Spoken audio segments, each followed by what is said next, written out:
So over here you can see that this is a theme that is applied onto my Blogger. And if I were to go around onto the theme section, there are different themes to select from.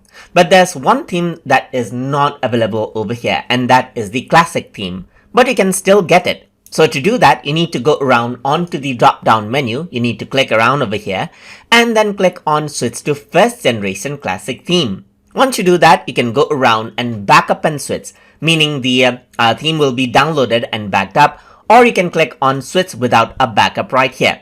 So once you do that, what happens is that it switches to the classic theme right here. And if I were to go around and refresh out this blog, then you can see that this is what you have. So now this is the theme that is classic, as you can see right here.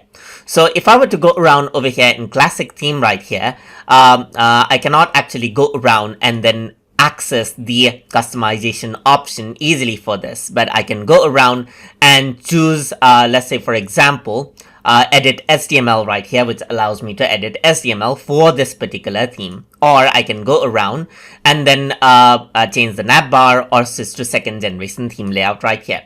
But now from the classical theme, let's say I want to switch to the second generation, so I can simply click over there and switch without a backup right here, and it gets turned into the modern theme once more. And this is what you have. And that is how you can switch to classic theme and then switch back from it inside of Blogger. So I hope you guys learned something as always. And as always, please like, comment, share, and subscribe.